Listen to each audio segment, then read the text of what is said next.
Good morning. Today we will discuss the question of online test from question 1 to question 15 held on 29 June. First question जो है आपके सामने है. First question में जो a satellite S is moving in elliptical orbit around the earth, the mass of the satellite is very small compared to the mass of the earth. Which of the following statement is correct? Theoretical question है. The acceleration जो satellite S है उसका acceleration जो है is always directed towards the center of the earth. acceleration चूंकि centripetal force काम करेगा तो उसका acceleration जो है is always directed towards the center of the earth. ठीक है. क्वेश्चन नंबर सेकंड जो है आपके सामने, स्मॉल एन और कैपिटल आर हाइट से स्मॉल एम मास को ड्रॉप किया जाता है तो आपको स्पीड बताना है. यहाँ question number second, from principle of conservation of energy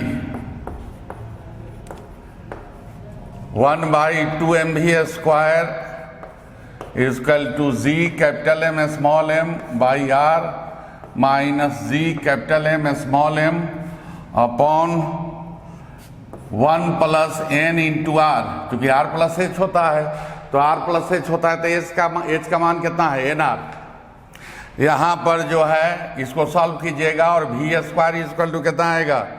2n upon 1 plus N into G M by R equal to 2n upon 1 plus N into G R square upon are.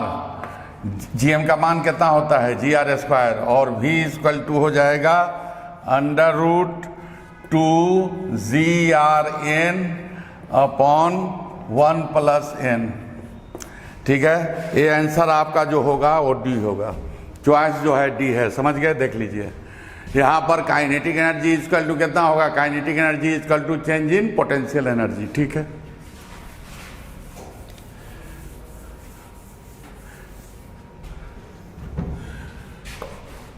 Question number 3 जो है, ये question जो है आपको elasticity से है.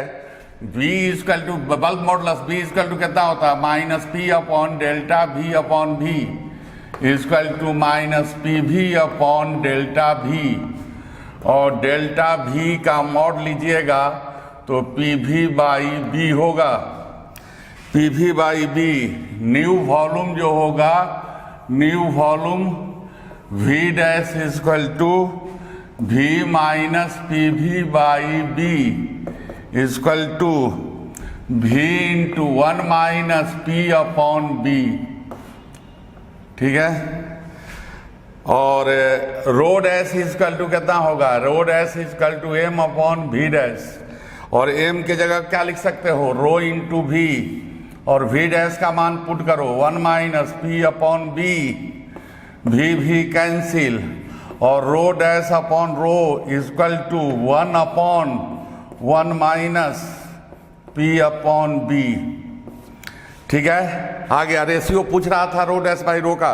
Rho dash by rho का ratio हुआ 1 upon 1 minus P upon B. ठीक है. समझ गए?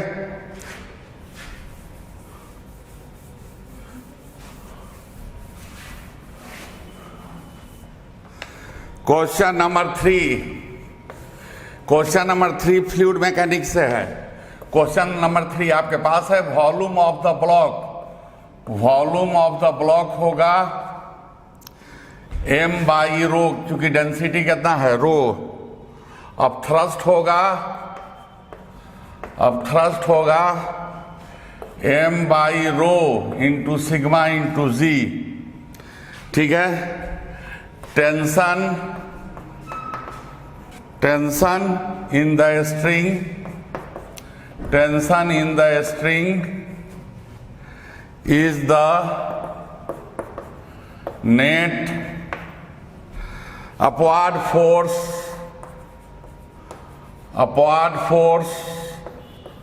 ऑफ द ब्लॉक, ठीक है।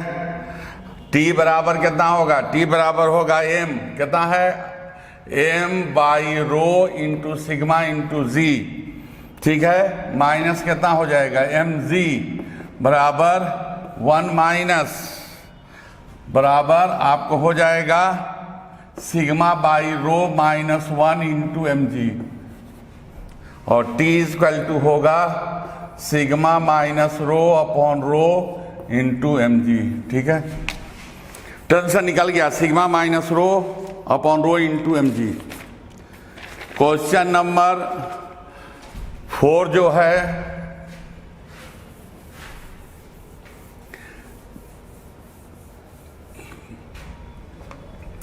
क्वेश्चन नंबर 4 यहाँ पर जो है विस्कोसिटी का है।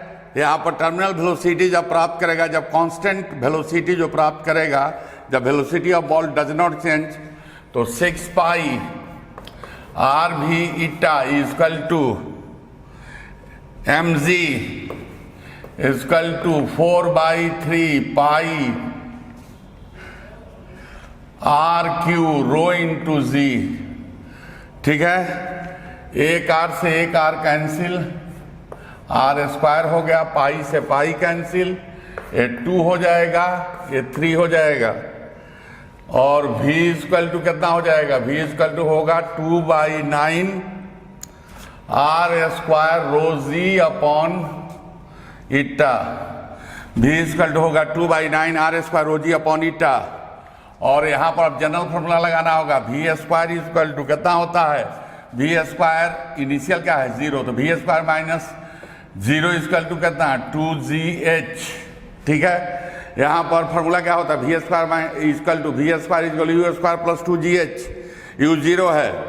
अब देखिए वी स्क्वायर इक्वल टू कितना होगा 2gh, और h इक्वल टू कितना होगा V square upon 2g equal to, यहाँ पर रिलेशन क्या आया है, यहाँ रिलेशन आया है v प्रोपोर्शनल आर स्क्वायर, तो यहाँ पर कितना हो जाएगा r का पावर 4 अपॉन 2g, और h प्रोपोर्शनल कितना हो जाएगा r के पावर 4, r के पावर 4 हो जाएगा आंसर, ठीक है, समझ गए।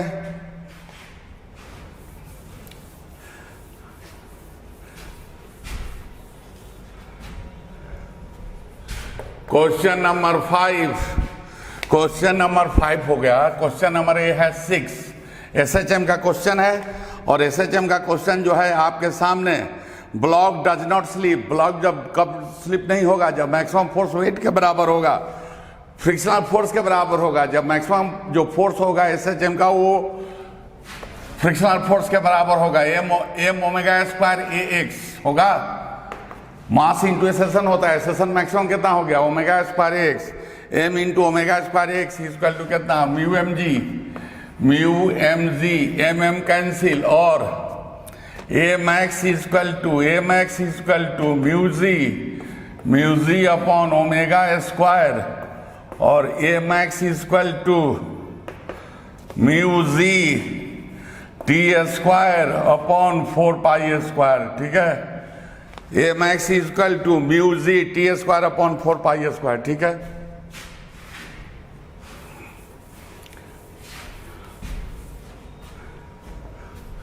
क्वेश्चन नंबर 7 जो है वो साउंड का क्वेश्चन है और डॉपलर इफेक्ट का है।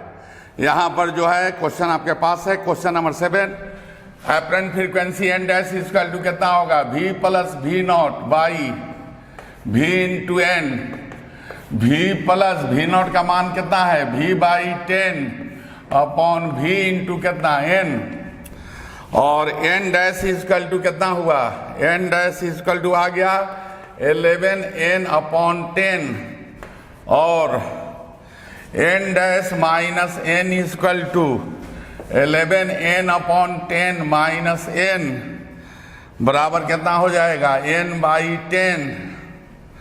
परसेंटेज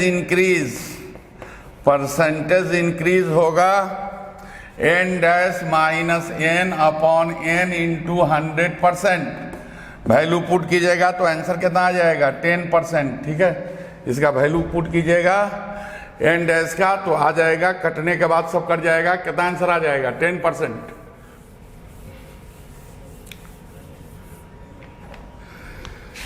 क्वेश्चन नंबर 8 भी जो है आपका साउंड का है। F1 बराबर कितना होगा, फ्रीक्वेंसी F दिया हुआ है, F1 बराबर कितना होगा, F into V plus VM by V plus VB, दोनों सेम डायरेक्शन में जा रहा है। यहाँ पर जो है बैंड VB क्या हुआ, बैंड का प्लेइंग म्यूजिक का वेलोसिटी है, और मोटरसाइकिलिस्ट का है VM।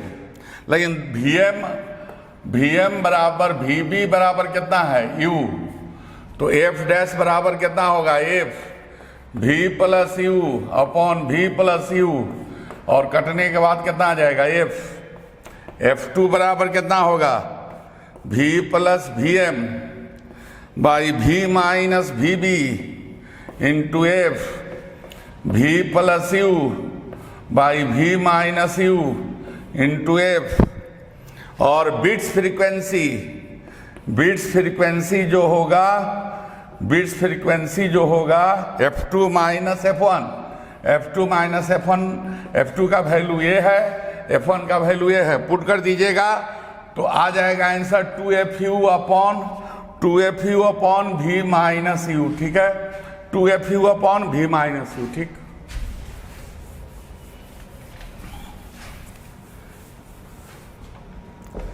क्वेश्चन नंबर 9 जो है एक्सपेंशन से है। 9 एक्सपेंशन क्या है, कह रहा है चेंज सब टेम्परेचर पर जो डिफरेंस ऑफ लेंथ है वो रिमेन्स कांस्टेंट, मतलब डेल्टा एस बराबर कितना, डेल्टा एल एस बराबर डेल्टा एल सी। सी क्या है, कॉपर, और एस क्या है, steel. L S alpha S delta T बराबर L C alpha C delta T cancel, L S upon L C बराबर alpha C upon alpha S.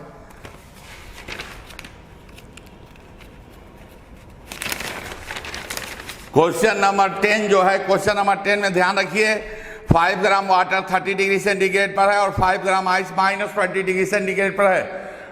Whole ice जो है melt नहीं करेगा, इस मिक्सचर में होल आइस मेल्ट नहीं करेगा, तो ये बात जान लीजिए, मिक्सचर का टेम्परेचर जो होगा वो 0 डिग्री सेंटीग्रेड होगा, ठीक है, मिक्सचर का टेम्परेचर 0 डिग्री सेंटीग्रेड होगा।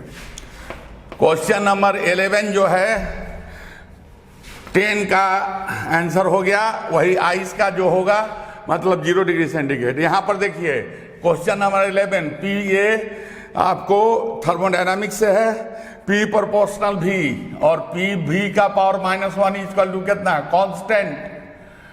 कांस्टेंट है। मोलर हीट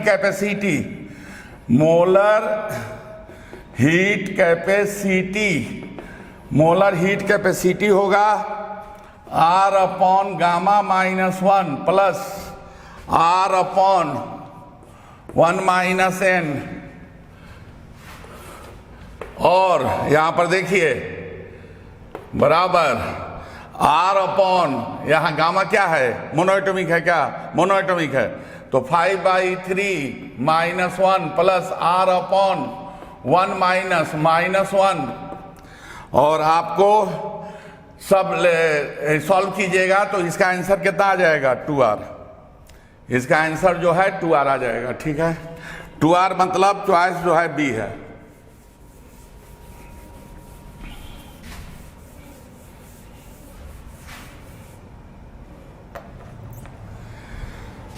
क्वेश्चन नंबर 12 जो है, क्वेश्चन नंबर 12 ये आपको KTG से है, और यहाँ पर जो है आपको PV बराबर कितना होता है, PV बराबर nRT बराबर n का मान small m upon capital M RT molecular weight.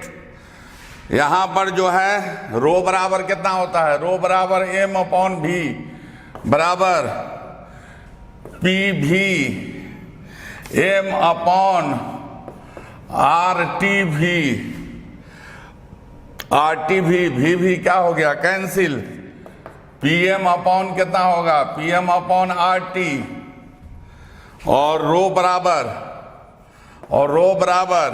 यहाँ पर जो है एक बात को ध्यान रखिए, यहाँ पर वो बोल्ट्जमैन कांस्टेंट किया, आंसर तो यही आ गया, लेकिन आर के टर्म में आंसर नहीं दिया गया है, के टर्म में दिया गया है। तो रो बराबर पी, यहाँ पर क्या लेंगे, small M into N upon R upon T बराबर P small M upon K T, इसलिए कि के बराबर होता है आर अपॉन एन। समझ गए, के बराबर आर अपॉन एन होता है, जो के बोल्ट्जमैन कांस्टेंट है, आर जो है यूनिवर्सल गैस कांस्टेंट है, एन एवोगाड्रो नंबर है, के बराबर आर बाई एन। तो आंसर होगा डेंसिटी का मान जो होगा वो होगा small M P upon K T.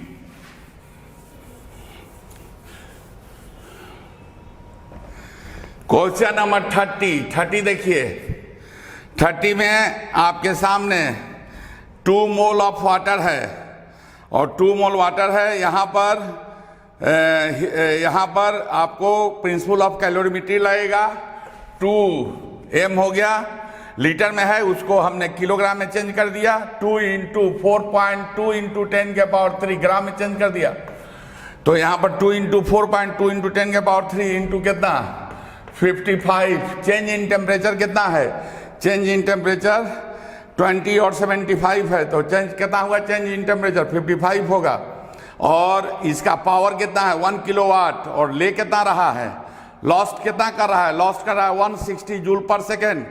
तो कितना हो जाएगा 1000 minus 160 into T, P T ऊर्जा के बराबर लिख सकते हैं, पी पावर है, टी कितना हो गया टाइम। तब यहां पर कितना हो गया 2 इंटू 4.2 इंटू 10 के पावर 3 इंटू 55 बराबर 840 होगा, 840 टी, और टी बराबर कितना होगा 8.4 10 के पावर 3 इंटू 55 अपॉन 840। क्लियर है, इसका आंसर आ चुका है। इसका आंसर कितना होगा 550 सेकेंड, ठीक है, 550 सेकेंड, ठीक है, 550 सेकेंड 13 का। ये हीट से क्वेश्चन था। क्वेश्चन नंबर 14 जो है, क्वेश्चन नंबर 14 जो है वो यहाँ पर जो है आपको हीट से रिलेटेड है, एक्सपेंशन मिक्स है, एक्सपेंशन से और इलास्टिसिटी मिक्स है। यहाँ पर जो है आपको there is no bending of rod और थर्मल स्ट्रेस सेम है। थर्मल स्ट्रेस का फॉर्मूला क्या होता है, Y alpha delta theta. Thermal stress 14 में थर्मल स्ट्रेस सेम हुआ तो कितना होता है, पहला हो जाएगा y1 alpha 1 into t, T क्या हो गया टेम्परेचर, इसका कितना हो गया y2 alpha 2 into t, T temperature same है, टेम्परेचर कैंसिल, और यहाँ रिलेशन क्या आएगा, और y1 अपॉन y2 बराबर कितना alpha 2 upon alpha 1, y1 upon y2 equal to alpha 2 upon alpha 1, और अल्फा 1 इज टू अल्फा 2 का मान कितना है 2:3, तो अल्फा 2 बाई अल्फा 1 का मान कितना हो गया 3/2, ठीक है, यहाँ पर हो गया 3/2, ठीक है, सही है। क्वेश्चन नंबर 15, यहाँ हीट का जो ट्रांसफर हो रहा है 4 चॉइस दिया गया है। बॉइलिंग ऑफ वाटर कन्वेक्शन के द्वारा होता है, land and sea breezes convection के द्वारा होता है, heating metal rod placed over a flame conduction के द्वारा होता है, और एक ही चीज है heating of glass surface on electric bulb due to current in its filament, ये जो होता है रेडिएशन कारण। और क्वेश्चन नंबर 15 में जो पूछा था कि रेडिएशन के कारण कौन हीट का फ्लो होता है, तो इसका आंसर डी होगा, ठीक है। तो आपका क्लियर हो चुका है 2 क्वेश्चन जो ग्रेविटेशन से था, फर्स्ट का आंसर ए, सेकंड का डी, 2 क्वेश्चन। उसके बाद फ्लूइड मैकेनिक्स इलास्टिसिटी से था, 3 का आंसर ए है, क्लियर, 4 का आंसर बी है, 5 का आंसर आपको सी है, 5 का आंसर सी है, यहाँ पर एच प्रोपोर्शनल आर के पावर 4, 6 एसएचएम से था, इसका आंसर सी है, 7 साउंड से था, इसका आंसर सी है, 8 साउंड से था, इसका आंसर डी है, 9 एक्सपेंशन से था, हीट एक्सपेंशन, इसका डी है, 10 का बी है, 11 का बी है, 12 का डी है, 13 का बी है, 14 का सी है, और 15 का डी है, clear, thank you. Question number 16 शुरू करते हैं। क्वेश्चन में लिखा है कि एक इलेक्ट्रिक डाइपोल है जो पी आई कैप इसका ओरिएंटेशन है, मतलब हमने यहाँ पर पी आई कैप लगा दिया। उसके बाद दो पॉइंट्स पर जो कि इससे इक्वल डिस्टेंस पर है, मतलब अगर ये भी आर डिस्टेंस पर मान लिया जाए और ये पॉइंट भी आर डिस्टेंस पर मान लिया जाए, तो एक पॉइंट पर E1 आई कैप है और दूसरे पॉइंट पर माइनस आई कैप E2 है। तो ऐसा क्यों है? आई कैप का मतलब एक पॉइंट पर electric field positive x axis के अलोंग होना चाहिए, तो क्योंकि डाइपोल मोमेंट भी पॉजिटिव एक्स एक्सिस के अलोंग डायरेक्टेड है, ये भी आई कैप है, पॉजिटिव आई कैप, तो जो पॉइंट होना चाहिए वो एक्सिस पर होना चाहिए, क्योंकि एक्सिस पर ही इलेक्ट्रिक फील्ड डाइपोल मोमेंट के पैरेलल होता है। तो E1 जो है वो इस पॉइंट पर है, इससे हमें ये पता चलता है, जिसका मैग्नीट्यूड 2kp/r³ होता है। और दूसरा वाला माइनस आई कैप में है। क्वेश्चन में आप देखेंगे तो इलेक्ट्रिक फील्ड माइनस E2 आई कैप है। अब माइनस आई कैप के लिए तो इलेक्ट्रिक फील्ड इधर होना चाहिए, मतलब डाइपोल मोमेंट के एंटी पैरेलल होना चाहिए, और डाइपोल मोमेंट के एंटी पैरेलल कहाँ होता है इलेक्ट्रिक फील्ड? इक्वेटोरियल पोजीशन पर। तो दूसरा पॉइंट डेफिनेटली यहाँ होगा, और इक्वेटोरियल पोजीशन पे मैग्नीट्यूड क्या होता है? kp/r³। तो E1/E2 अगर हम देखें तो इन दोनों मैग्नीट्यूड्स को डिवाइड करोगे तो यहाँ 2 रह जाएगा, तो 2/1 आ जाएगा।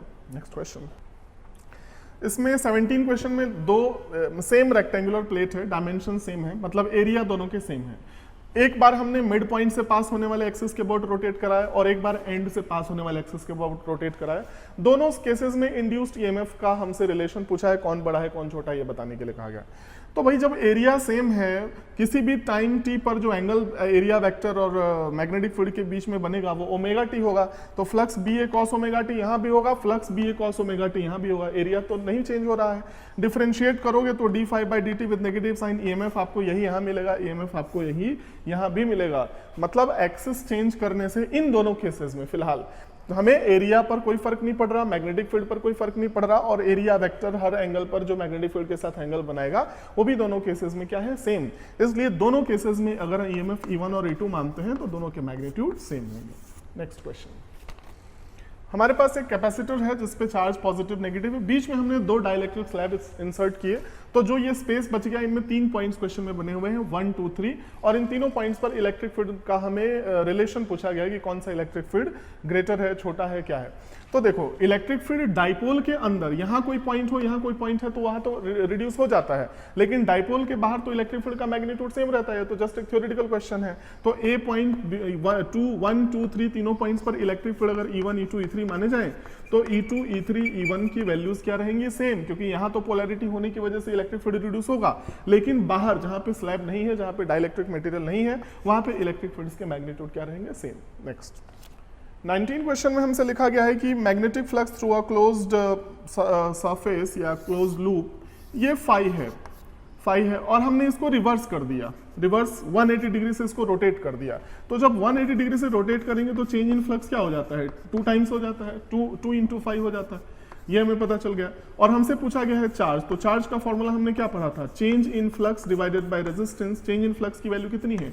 2, 5, और रेजिस्टेंस क्वेश्चन में है गिवन, तो ये हमारे पास चार्ज हो जाएगा। नेक्स्ट क्वेश्चन, इसमें लिखा है हमारे पास एक चार्ज कैपेसिटर है, उसको हमने अनचार्ज इंडक्टर से कनेक्ट कर दिया और कहीं कोई रेजिस्टेंस नहीं है, तो ये LC ऑसिलेशन है। और LC ऑसिलेशन में angular frequency omega equals to क्या होता है? 1/√L से, ये तो हम जानते हैं। अब क्योंकि t = 0 पे कैपेसिटर पे चार्ज मैक्सिमम है, तो हमें पता है कि चार्ज का टाइम के साथ ये रिलेशन होना चाहिए, Q = Q cos omega t, where Q is the maximum charge on the capacitor, so that कि आप यहाँ t = 0 पुट करेंगे तो cos 0 की वैल्यू 1 हो जाएगी, तो Q की वैल्यू क्या हो जाएगी? Q। मतलब t = 0 पे कैपेसिटर पे मैक्सिमम चार्ज होना चाहिए। तो जब t = 0 पे कैपेसिटर मैक्सिमम चार्ज होगा, तो जो डिस्चार्ज का रेट होगा या किसी भी टाइम t पर कैपेसिटर पे चार्ज हम देखेंगे तो वो इस रिलेशन को फॉलो करेगा।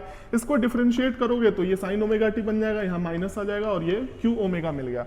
अब हमसे क्वेश्चन में पूछा गया है कि जिस मोमेंट पर कैपेसिटर में चार्ज 0 होगा, तो जब ओमेगा t की वैल्यू हो जाएगी π/2, तब जो चार्ज होगा वो 0 हो गया, क्योंकि cos π/2 के लिए चार्ज 0 होता है। उसी मोमेंट पर हमें करंट बताना है, तो उस मोमेंट पर हम करंट जानना चाहते हैं, तो हम क्या लिखेंगे? सिर्फ मैग्नीट्यूड की बात कर रहे हैं तो मैं यहाँ पे माइनस नहीं लिख रहा हूँ, Q ओमेगा, और यहाँ पे जब आप π/2 पुट करेंगे तो sin π/2 हमें मिलेगा 1, मतलब करंट की वैल्यू मैक्सिमम होगी Q × ओमेगा, और हम जानते हैं LC ऑसिलेशन के लिए ओमेगा 1/√LC होता है, तो इसकी वैल्यू हम यहाँ सब्स्टिट्यूट कर देंगे, Q/√LC इसका जवाब हो जाएगा, वही करंट होगा इंडक्टर में।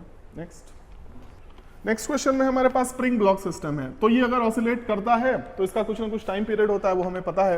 क्वेश्चन में लिखा कि अगर हम इसको क्यू चार्ज दे देंगे और electric field E switch on कर देंगे तो जो न्यू टाइम पीरियड होगा उसमें और जो इनिशियल टाइम पीरियड था बिना इलेक्ट्रिक फील्ड और बिना चार्ज के, उस पर क्या फर्क पड़ेगा। तो जब हम इलेक्ट्रिक फील्ड ऑन करेंगे तो एम्पलीट्यूड पे तो फर्क पड़ जाएगा, लेकिन उसके बाद ये जो, क्योंकि इलेक्ट्रिक जो मीन पोजीशन है वो तो चेंज हो जाएगी, लेकिन टाइम पीरियड पे तो कोई फर्क नहीं पड़ेगा। क्यों नहीं पड़ेगा? क्योंकि अभी भी जो फोर्स है वो डायरेक्टली प्रोपोर्शनल किसके बना रहेगा, स्प्रिंग के। तो जो फोर्स है वो स्प्रिंग के डायरेक्टली प्रोपोर्शनल होगा kx, और आप यहाँ पे लिखेंगे मास इनटू एक्सेलरेशन, तो यहाँ से एक्सेलरेशन हमें मिलेगा k अपॉन mx, मतलब इक्विलिब्रियम पोजीशन चेंज हो जाएगी। उसके बाद जितना आप एक्सटेंड करोगे तो स्प्रिंग की वजह से ही फोर्स लगेगा, तो ओमेगा चेंज नहीं हुआ, omega square is equal to क्या रहा, k बाई m, इसलिए टाइम पीरियड पे कोई फर्क नहीं पड़ेगा। तो t डैश जो नया टाइम पीरियड है वो किसके इक्वल रहेगा, t के। नेक्स्ट क्वेश्चन में लिखा है दो प्रोजेक्टाइल्स को हमने सेम स्पीड से सेम प्लेन में θ1 और θ2 अलग अलग एंगल्स पे प्रोजेक्ट किया, तो एक प्रोजेक्टाइल के रिस्पेक्ट में दूसरे प्रोजेक्टाइल के रिलेटिव पोजीशन वेक्टर के बारे में इंफॉर्मेशन बताओ। चार ऑप्शन है कि पोजीशन वेक्टर का मैग्नीट्यूड, जो रिलेटिव पोजीशन वेक्टर है उसका मैग्नीट्यूड और डायरेक्शन में से कौन सी चीजें चेंज होंगी, कौन सी कांस्टेंट रहेंगी। तो सबसे पहले तो हमने दोनों के पोजीशन वेक्टर लिख दिए, फॉर्मूला सबको पता है, u cos θ1t i cap plus u sin θ1t minus half gt square j cap. r2 ऐसे ही हो गया u cos θ2t i cap plus u sin θ2t minus half gt square j cap. Relative position vector के लिए हम क्या करते हैं, position vector of 1 with respect to 2, मतलब r1 माइनस r2 करना पड़ेगा, इसमें से हमने इसको माइनस कर दिया, तो u कॉमन हो गया cos θ1 minus cos θ2 t i cap है यहाँ पे, और फिर इसमें से इसको माइनस करोगे तो ये जो हाफ gt स्क्वायर वाला टर्म है वो कैंसिल हो जाएगा, और इसमें से फिर से हमने u कॉमन कर लिया sin θ1 minus sin θ2 t j cap. अब देख लो ये जो रिलेटिव पोजीशन वेक्टर है वो टाइम के साथ इसका मैग्नीट्यूड तो चेंज हो रहा है, क्योंकि यहाँ पे टाइम है, अगर टाइम से इंडिपेंडेंट आया होता तो हम कहते हैं कि भाई टाइम के रिस्पेक्ट में कांस्टेंट है, तो हम कहेंगे कि magnitude of relative position vector increases linearly.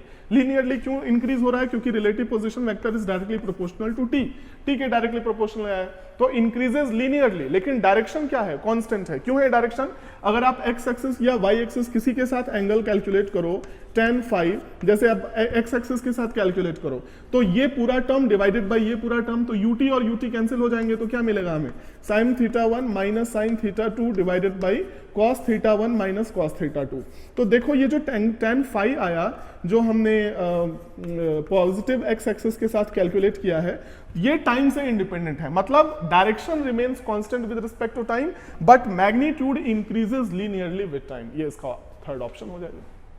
ये स्टेटमेंट वाला क्वेश्चन है, इसमें लिखा है in an elastic collision in one dimension between two bodies neither of which was at rest before collision total momentum remains same before during and after collision. तो ये तो हमने पढ़ा है, ये एक मतलब दिमाग में हमेशा रहना चाहिए कि कोलिजन चाहे किसी भी टाइप का हो, before during and after collision momentum remains conserve. तो पहला वाला स्टेटमेंट तो बिल्कुल सही हो गया। अब सेकंड स्टेटमेंट पढ़ते हैं। सेकंड स्टेटमेंट यही चीज हमें काइनेटिक एनर्जी के लिए लिखी है, उसमें लिखा है कि कोलिजन के पहले, ड्यूरिंग कोलिजन जब कोलिजन हो रहा है, और कोलिजन के बाद जो है काइनेटिक एनर्जी कंजर्व रहती है, और ऊपर इलास्टिक कोलिजन भी लिखा है। तो स्टेटमेंट 2 में कुछ चीजें सही है, कुछ गलत है। कौन कौन सी चीजें सही है, काइनेटिक एनर्जी कंजर्व रहती है before collision and after collision, but during collision क्या होता है, काइनेटिक एनर्जी का जो कुछ फ्रैक्शन है वो पोटेंशियल एनर्जी की फॉर्म में ट्रांसफॉर्म होता है, तो during collision total kinetic energy conserve नहीं होता। तो इस स्टेटमेंट में जो सेकंड स्टेटमेंट लिखा है उसमें तीनों के लिए कंजर्व कहा गया है, before, during and after. Before and after तो कंजर्व रहता है इलास्टिक कोलिजन के लिए, बट ड्यूरिंग नहीं रहता, इसलिए स्टेटमेंट 2 गलत हो गया। तो statement 2 is wrong, statement 1 is correct. 24 number के क्वेश्चन में लिखा है when a charged particle enters a magnetic field from outside it cannot complete one revolution। from outside का मतलब क्या हुआ, जैसे ये लाइन ले लो, इसके इस तरफ मैग्नेटिक फील्ड है, इधर नहीं है, तो चार्ज पार्टिकल इधर से एंटर करेगा, तो किसी भी एंगल पे एंटर कराओ, चलो हम किसी भी जनरल एंगल थीटा पे एंटर कराते हैं, ये भी वेलोसिटी है, तो जो फोर्स का डायरेक्शन है वो वेलोसिटी के डायरेक्शन में 4 फिंगर्स को स्ट्रेच करेंगे, मैग्नेटिक फील्ड की तरफ कॉल करेंगे, इधर थंब पॉइंट आउट कर रहा है, मतलब जो सेंटर होगा वो ऐसा होगा, और इसको सेंटर मान के पूरा सर्कल कंप्लीट करेगा। तो जब ये पूरा सर्कल ऐसे कंप्लीट करेगा, तो जब ये ऐसे चलो यहां से यहां तक, तो इसको फोर्स मिल रहा है, सेंट्रीपिटल फोर्स मिल रहा है, मैग्नेटिक फील्ड प्रोवाइड कर रहा है, लेकिन इसके बाद तो ये कंप्लीट नहीं कर पाएगा ना, तो क्या होगा, ये वाला फ्रैक्शन ये कंप्लीट नहीं कर पाएगा, बस इतना सा फ्रैक्शन कंप्लीट करने के बाद ये सर्कल से बाहर निकल जाएगा, और जितने एंगल पे एंटर किया था उतने एंगल पर सिमेट्रिकली बाहर निकल जाएगा, जो कि हमारा दूसरा स्टेटमेंट है। तो क्वेश्चन में यही लिखा है, पहले स्टेटमेंट में लिखा है कि भाई कोई भी चार्ज पार्टिकल बाहर से मैग्नेटिक फील्ड में एंटर करेगा तो पूरा सर्कल कंप्लीट नहीं कर सकता, बिल्कुल सही है। और सेकंड स्टेटमेंट में लिखा है कि जिस एंगल पर वो एंटर करता है बिल्कुल उसी एंगल पर सिमेट्रिकली वो बाहर निकल जाएगा उस मैग्नेटिक फील्ड से, तो ये भी सही है। तो स्टेटमेंट 1 और स्टेटमेंट 2 दोनों ही करेक्ट है। नेक्स्ट क्वेश्चन में हमारे पास है जो फर्स्ट स्टेटमेंट है उसमें ये लिखा है कि it is not possible for a charge particle to move in a circular path around a long straight current carrying conductor. तो हमने एक long straight current carrying conductor मान लिया और हम ये चेक करना चाहते हैं कि क्या कोई पॉइंट चार्ज इस करंट कैरिंग कंडक्टर के सराउंडिंग में सर्कुलर मोशन परफॉर्म कर सकता है इसके मैग्नेटिक फील्ड की वजह से। तो चेक करो, करंट की डायरेक्शन में 4 फिंगर्स को स्ट्रेच करो, ऐसे कर्ल कर दो, यहाँ मैग्नेटिक फील्ड इनवर्ड है और डेफिनेटली यहाँ पे मैग्नेटिक फील्ड आउटवर्ड हो जाएगा। अब जब चार्ज पार्टिकल ऐसे घूम के यहाँ पहुंचता है, थोड़ी देर के लिए इस पॉइंट पर देखा हो, तो इसकी जो वेलोसिटी है वो इनवर्ड हो जाएगी, तब इस पे फोर्स क्या हो जाएगा, 0। मतलब इसका ये हुआ कि हर मोमेंट पर इस पे फोर्स चाहिए जो सेंटर की तरफ डायरेक्टेड हो, ऐसे हर मोमेंट पर इधर वाला फोर्स चाहिए, और ये पॉसिबल नहीं है। यहाँ पे तो फोर्स 0 हो गया ना, और यहाँ पे फोर्स क्या हो गया, 0। अब जरा यहाँ फोर्स चेक कर लो, जब घूम के ये यहाँ आएगा तो वेलोसिटी का ये डायरेक्शन होगा, और मैग्नेटिक फील्ड का डायरेक्शन भी ऐसे स्ट्रेच करो, ऐसे कर्ल करो तो मैग्नेटिक फील्ड का भी यही डायरेक्शन, तो वेलोसिटी और मैग्नेटिक फील्ड यहाँ भी पैरेलल है, तो जब यहाँ से पास होगा तब भी 0 होगा। मतलब हर मोमेंट पर उस पे लगने वाला मैग्नेटिक फोर्स क्या होगा, 0। और सेंट्रीपिटल फोर्स जरूरी है सर्कुलर मोशन परफॉर्म करने के लिए, तो यहाँ पे magnetic force centripetal force provide कर नहीं सकता। Therefore it is not possible for a charge particle to perform uniform circular motion around a straight current carrying conductor, क्योंकि हर मोमेंट पर नेट फोर्स 0 बना रहेगा और सेंट्रीपिटल फोर्स प्रोवाइड करने वाला कोई एलिमेंट हमें नहीं मिलेगा। उसके बाद सेकंड स्टेटमेंट इसमें इसी में लिखा है कि कोई भी चार्ज पार्टिकल अगर परफॉर्म कर रहा है सर्कुलर मोशन, तो जो मैग्नेटिक फोर्स होगा वो उस प्लेन के परपेंडिकुलर होगा। तो ये तो 100% ही गलत स्टेटमेंट है। अगर ये सर्कुलर मोशन परफॉर्म कर रहा है तो मैग्नेटिक फोर्स हमेशा सेंटर की तरफ डायरेक्टेड होना चाहिए, वही तो सेंट्रीपिटल फोर्स प्रोवाइड कर रहा है। और प्लेन के परपेंडिकुलर होने का मतलब क्या हुआ, ये जो प्लेन है इसके परपेंडिकुलर ऊपर या नीचे, तो ऐसा कभी प्रैक्टिकली होता नहीं है। हमेशा मैग्नेटिक फोर्स जो है वो सेंटर की तरफ डायरेक्टेड होता है, तभी वो सर्कुलर मोशन परफॉर्म कर पाता है।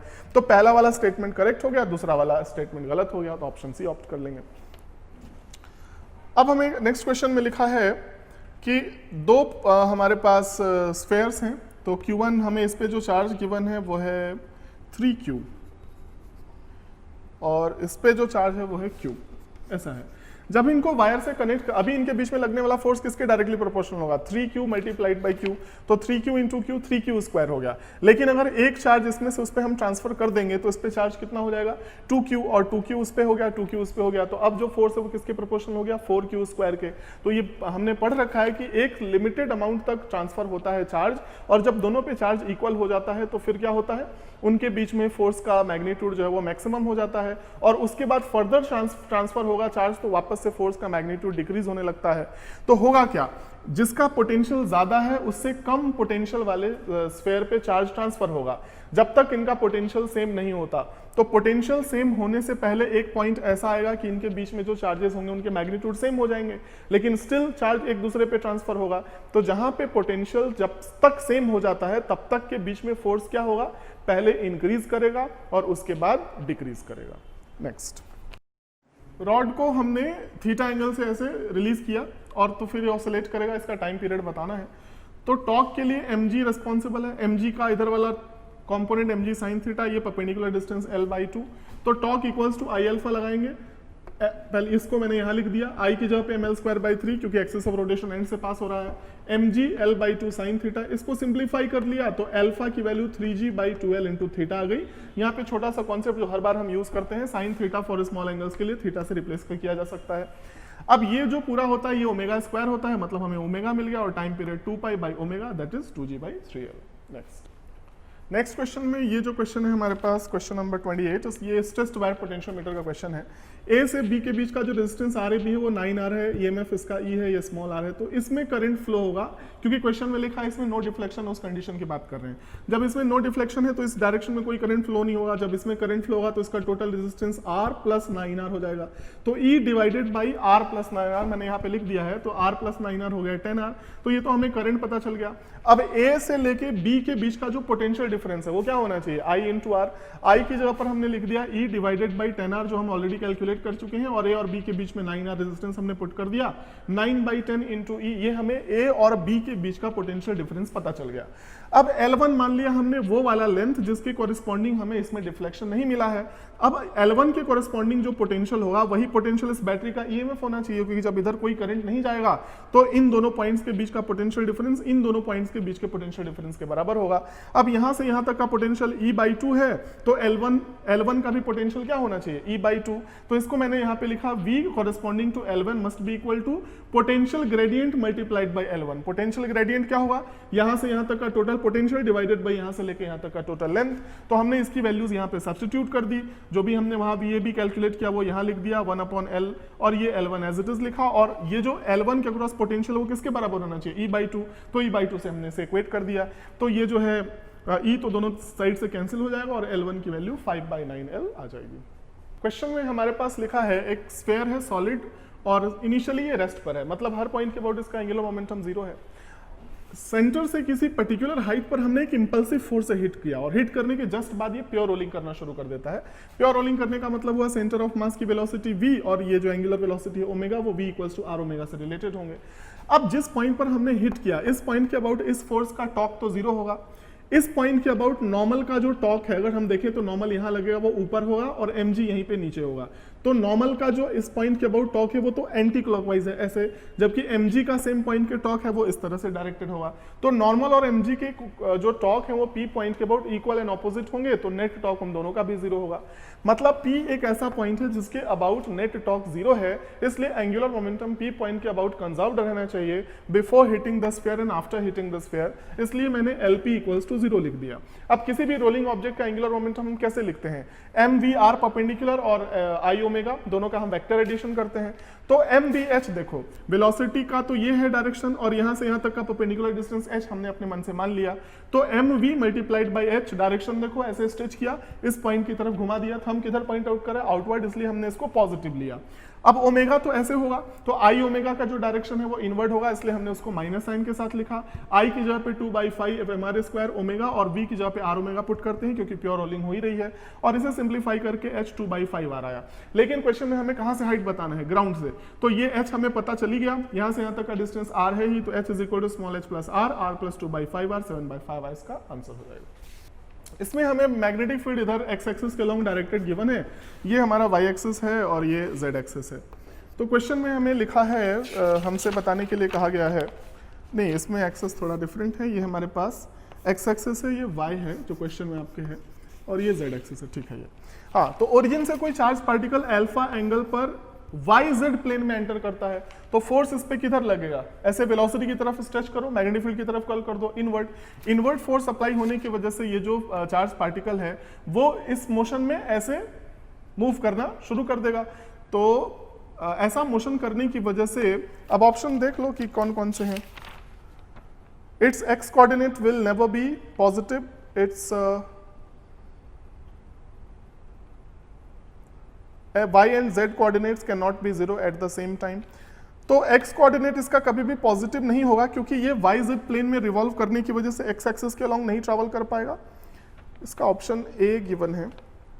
It's z coordinate can never be negative, तो अगर हम इसका, अब मैं इसको थोड़ा सा 3 डायमेंशनली तो प्लॉट कर नहीं सकता, ये आप खुद ही इसमें सर्कल प्लॉट करो और इन ऑप्शंस को मिलाओ कि ये कौन से प्लेन में ट्रैवल करेगा, क्योंकि यार ऐसे मैं इसमें प्लॉट कर नहीं पाऊंगा, फिर आपको तब ऑप्शंस दिखेंगे कि इसके कौन कौन से कोऑर्डिनेट्स पॉजिटिव होंगे कौन से नेगेटिव होंगे।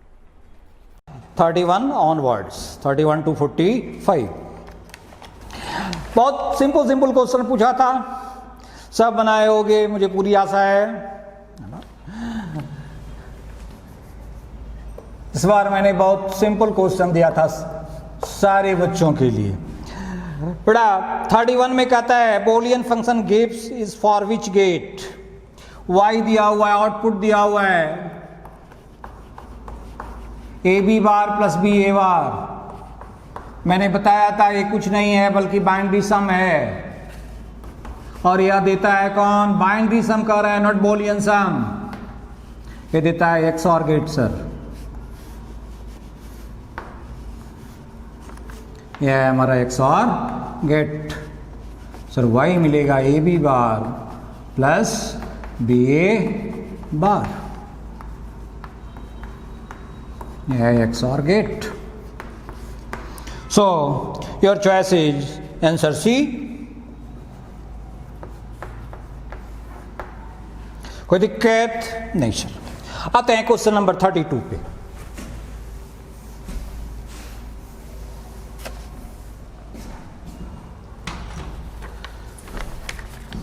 में बेटा दिया हुआ है तुम्हारा pure silicon at 300 kelvin has equal electron यानी and hole concentration of 1.5 into 10 to the power 16 metre to the power -3। बेटा इस कंसंट्रेशन को क्या कहते हैं? तो इंट्रिंसिक कंसंट्रेशन कहते हैं सर। सर एन आई दे रहे हैं आप 1.5 into 10 to the power 16 metre to the power -3। कहता है बाय डोपिंग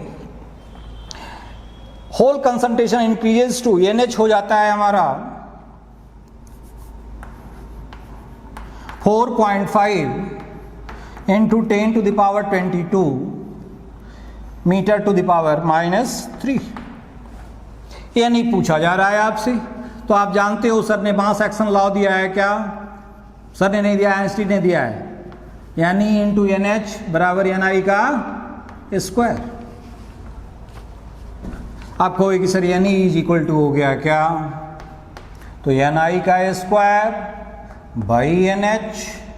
सर NI का स्क्वायर हो गया क्या? तो 1.5 into 10 to the power 16 into 1.5 into 10 to the power 16 by NH।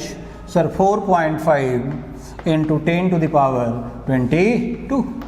बेटा ये 32 है, ये 22 है, 15 3 जा दिस मच है ना, 3 5 जा 0.5, क्या मिलेगा तुमको?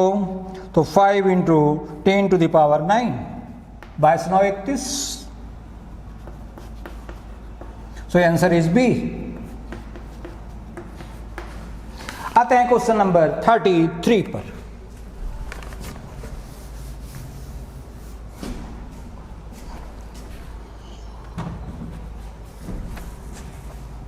बेटा 33 कंसेप्चुअल क्वेश्चन है। For the stability of any nucleus, 4 choice दिया हुआ है। सर ने आपको binding energy per nucleon curve को याद रखने के लिए कहा था।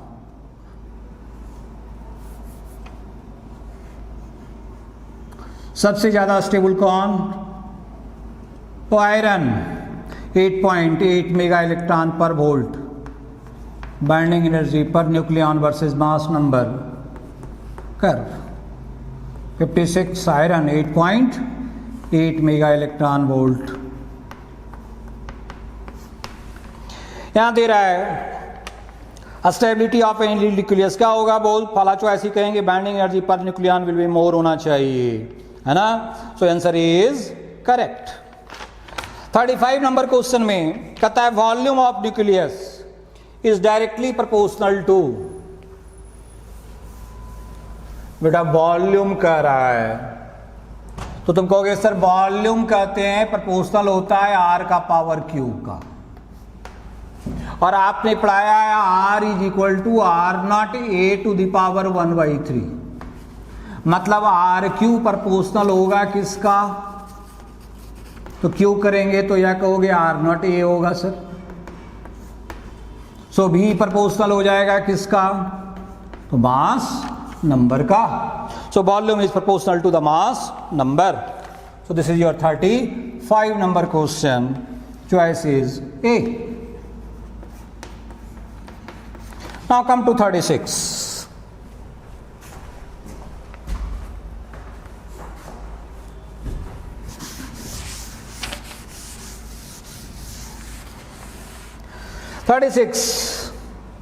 आपका पूछा जा रहा है कि in Bohr's model the atomic radius of the first orbit is R0, then the radius of third orbit is. तो सबको फॉर्मूला याद रखना होगा, याद नहीं रहेगा तो ये सब क्वेश्चन नहीं बनेगा। सर R बराबर आपने पढ़ाया R0 n² बाई जेड। है ना। बोल, आप कह रहे हो R0 है, N3 है, तो 3 का स्क्वायर क्या मिलेगा, और Z1 है, क्या कहोगे, 9R0 sir. So answer is C.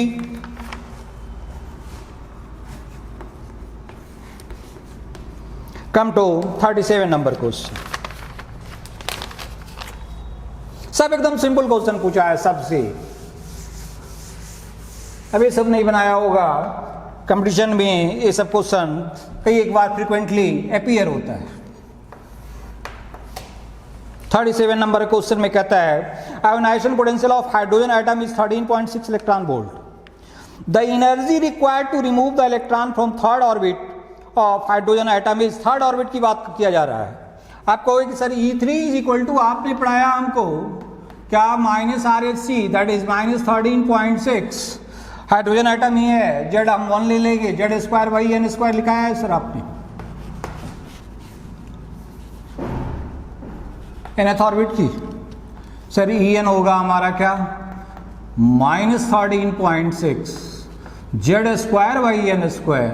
Z हमारा 1, N हमारा 3 का स्क्वायर का हमारा क्या 9। काट दो इसको, क्या मिलेगा 1.5 इलेक्ट्रॉन वोल्ट। ये हो गया बेटा En की एनर्जी, पोटेंशियल के रूप में कहते हैं तो आप कहते हैं 1.5 वोल्ट। आयोनाइजेशन एनर्जी के रूप में अगर पूछ रहे हैं, the energy required to remove the electron from the third orbit पूछ रहे हैं, तो आप कहोगे आंसर क्या होगा सर 1.5 इलेक्ट्रॉन वोल्ट। ठीक है, तो आंसर इज बी।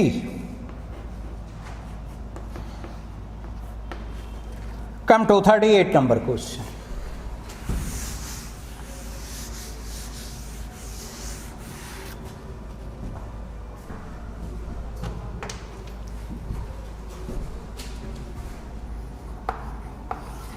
कहता है photo electric threshold frequency of metal is nu. The light of frequency 4 nu naught is incident on the metal. The maximum kinetic energy of immediate photo electron is. Put formula get answer. K E max के लिए formula क्या दिया, h new minus phi क्या पढ़ाया, h new not, है ना।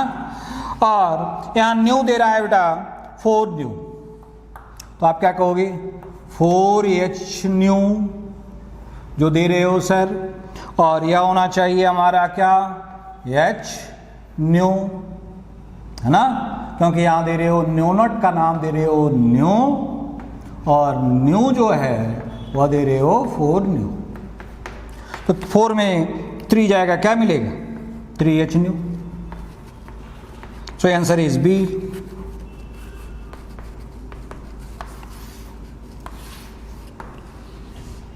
$39 number question कहता है the electromagnetic wave having shortest wavelength. सबको याद होगा, सर ने याद कराया है समूचा इलेक्ट्रोमैग्नेटिक स्पेक्ट्रम। क्या, right memory is very useful, X and gamma. क्या कहोगे सर, गामा का वेवलेंथ सबसे कम होगा, है ना, सबको याद कराया था हमने। Right memory is very useful, X and gamma. This is increasing order of frequency. Frequency का इंक्रीजिंग ऑर्डर है तो वेवलेंथ का या डिक्रीजिंग ऑर्डर है, तो सबसे कम वेवलेंथ पूछा जा रहा है, तो सबसे कम वेवलेंथ कौन बेटा, तो gamma rays. So answer is B.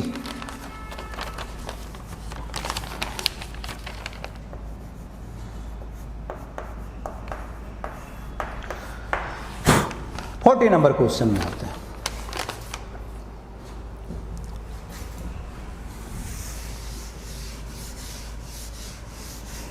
ये 39 था, अब 40 में आते हैं। बट कह रहा है if A is the distance of an object from the focus of A concave mirror of focal length F, the lateral magnification of its real image is. बड़ा यम पूछा जा रहा है और डिस्टेंस दे रहा है तुम्हारा, कहाँ से, फोकस से। ये अगर हमारा फोकस है, ये हमारा सोर्स है, तो यहाँ से यहाँ तक का डिस्टेंस दे रहा है ये। आपको लैटरल मैग्निफिकेशन का आपने डायरेक्ट फॉर्मूला हमको पढ़ाया है sir, Y F minus U या minus F by U minus F, जिस रूप में तुम कहोगे सर यम है हमारा क्या, तो ये कनकेव मिरर है, कनकेव मिरर का में एफ लेंगे सर माइनस एफ, बटा हो जाएगा sir minus F minus you, you क्या होगा बेटा, तो यहां से यहां तक का डिस्टेंस एफ कहेंगे, आप कहोगे कि सर यह हो जाएगा हमारा यू क्या, तो A plus F with negative sign, तो यह हो जाएगा सर क्या प्लस, है ना, माइनस माइनस प्लस कर दिए, ए प्लस एफ, तुम कहोगे सर यह मिला हमको माइनस एफ बटा minus F plus A plus F, F F cancel, sir यह होगा माइनस एफ वाई ए। तो रियल इमेज की बात है, एम नेगेटिव होना भी चाहिए, है ना, तो लैटरल मैग्निफिकेशन आपको हो गया, आंसर क्या होगा sir, M F Y A होगा, सो आंसर होगा सर सी।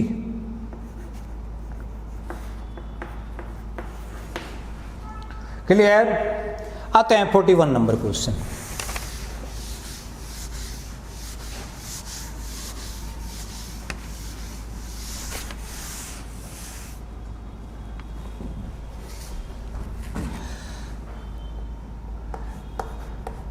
बेटा 41 नंबर क्वेश्चन में लाइट ऑफ वेवलेंथ 500 नैनोमीटर दिया हुआ है, लेमडा दिया हुआ है 500 nanometre. Young double slit experiment, uniform glass plate of refractive index 1.5 and thickness t, t दिया हुआ है तुम्हारा 0.1 mm और म्यू दिया हुआ है 1.5, is introduced in the one of the path of interfering waves. The number of fringes which will shift the cross wire due to this is, number of fringes के लिए फॉर्मूला आपको मैंने रटाया है, n is equal to mu minus 1 into t by lambda, बाकी किसी चीज से हमको मतलब नहीं है। Put formula and get answer. Sir mu है हमारा कितना 1.5, 1.5 माइनस 1 0.5 इंटू टी, टी है sir 0.1 mm sir 10 to the power -3 by lambda 500 nanometre, nanometre का मतलब 10 to the power -9। Sir cancel हो जाएगा सर, 5 कैंसिल हो जाएगा सर, आंसर के रूप में देखेंगे तो पहला आंसर मिलेगा सर 100, आंसर इज ए।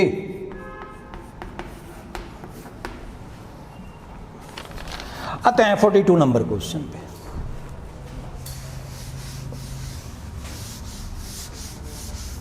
बेटा 42 नंबर क्वेश्चन में आपका दिया हुआ है क्रिटिकल एंगल दिया हुआ है, थीटा सी दिया हुआ है, साइन इनवर्स 3/5। आप कहोगे सर इसका मतलब साइन थीटा सी हो गया 3/5।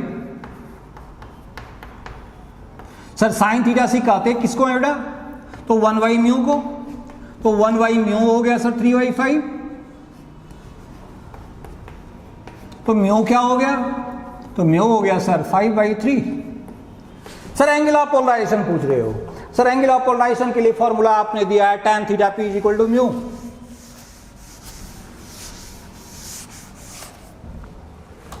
Sir tan theta p is equal to होना चाहिए म्यू, तो बोल थीटा p क्या कहेंगे, tan इनवर्स म्यू,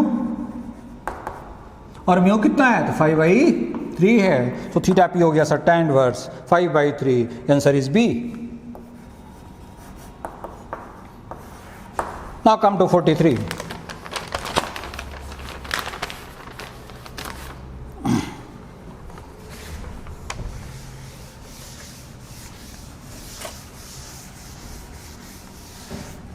कहता है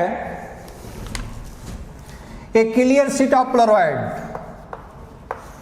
is placed on the top of a similar sheet, दोनों Polaroid है और similar है, so that their axes make an angle sin inverse 3/5 with each other.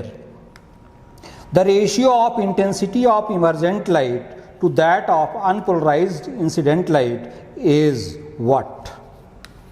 तो बेटा यहाँ एंगल दिया हुआ है दोनों के बीच साइन इनवर्स 3/5, थीटा पी आपका दिया हुआ है ना। क्या कहोगे सर, एक के बाद जो निकला है ना, पहला यहां से आई नॉट से निकला और आई नॉट से ये जो निकला बेटा, तो इससे निकलने के बाद यह हो जाएगा आई नॉट बाई 2। क्या मिलेगा हमको?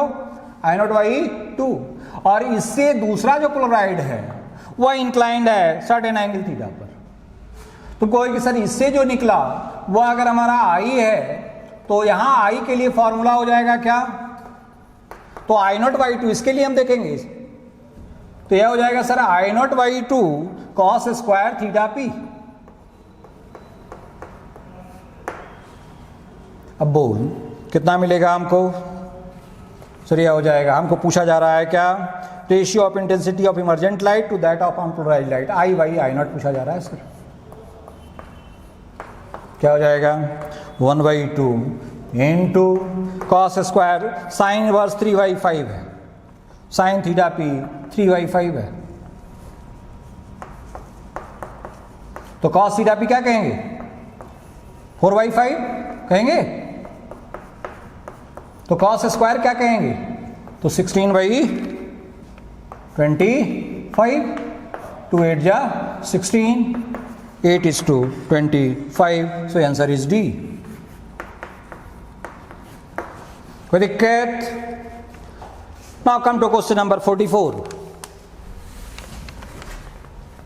44 नंबर तो क्वेश्चन सिंपल है, सबको बता चुका हूं। कहता है the ratio of speed of an object to the speed of real image of magnification M of the convex lens is. Sir आपने हमको याद कराया है BIM is equal to ML into BOM, और ML आपने पढ़ाया है M स्क्वायर, मतलब BIM है हमारा M square into BOM। Sir आप पूछ रहे हो BOM by BIM, velocity of object with respect to mirror by velocity of image with respect to mirror. क्या होगा? तो इसको ये इधर जाएगा बेटा, ये इधर आएगा, तो क्या मिलेगा 1/m square. So 1/m square is answer A, so your answer will be A. Now come to the 45 number question. This is also simple question, conceptual है ना। सर आपको याद होगा सर ने पढ़ाया है कंडीशन ऑफ नो इमरजेंस। क्या बताया बेटा? Condition of no emergence. Sir A should be less than 2 theta C. अगर इमर्ज करना है तो angle of prism 2 theta C से छोटा होना चाहिए, और अगर इमर्ज नहीं करना है तो बड़ा होना चाहिए। तो इमरजेंस के लिए आपको बताया क्या, A should be less than 2 theta C for emergence. सबको पढ़ाया? अब बताओ 36 डिग्री दिया हुआ है ना तुम्हारा क्रिटिकल एंगल, तो ये क्या होना चाहिए? बोल 2 गुने 36 कितना होगा रे? 72 नहीं होगा, 72 डिग्री सर, है ना एन सर। तो सारे क्वेश्चन हो गए, ओके सब कुछ वेरी गुड।